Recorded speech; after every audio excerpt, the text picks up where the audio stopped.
Panibagong low pressure area na naman po ang nabuo sa loob ng Philippine Area of Responsibility na nakapaloob pa sa ITCZ.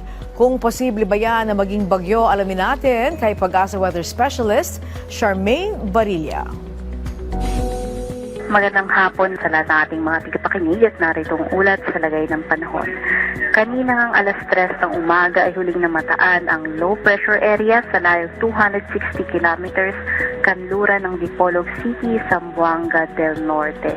Itong nakita natin ng low pressure area ay meron lang ngayon mababang tsansa na maging isang ganap na bagyo.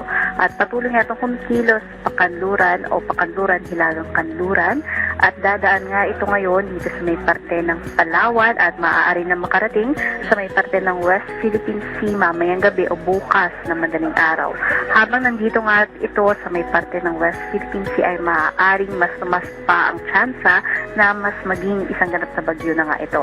Samantalang ito din nasabing low pressure area ay napapaloob nga sa isang intertropical convergence zone na nakaka-apekto ngayon sa may Palawan, Visayas at Mindanao at nagdadala ng mga kalat-kalat ng mga pagulan, pagkidlat at pagkulog dito sa may Mimaropa, Western Visayas, Negros Island Region, Central Visayas, Zamboanga Peninsula, Borm at iba pang bahagi ng Mindanao. Samantalang meron nga din tayong shear line na nakaka-apekto dito sa may parte ng extreme northern Luzon at ito nga ngayon yung nagdadala din ng mga kalat-kalat ng mga pag-ulan sa may parte ng Batanes at Babuyan Islands. Ito rin nga ngayon yung dahilan kaya umaabot ng 50 to 100 millimeters ang mga pag-ulan na inaasahan ngayong araw sa may parte ng Batanes. Samantalang sa may parte ng Palawan dahil nga patuloy na naapektuhan din nitong low pressure area ay meron din tayo nakataas na weather advisory at asahan din na ngayong araw ay makararanas din ng 50 to 100 millimeters.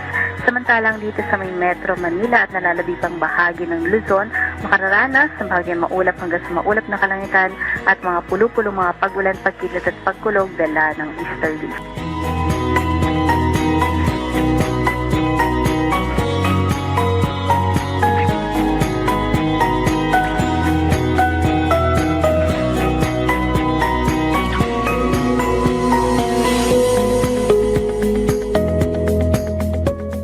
At base naman po sa lagay ng ating dam,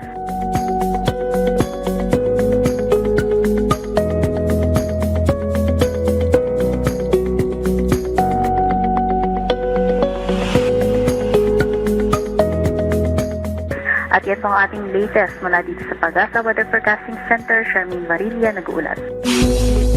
Maraming salamat Pag-asa Weather Specialist Charmaine Barilla.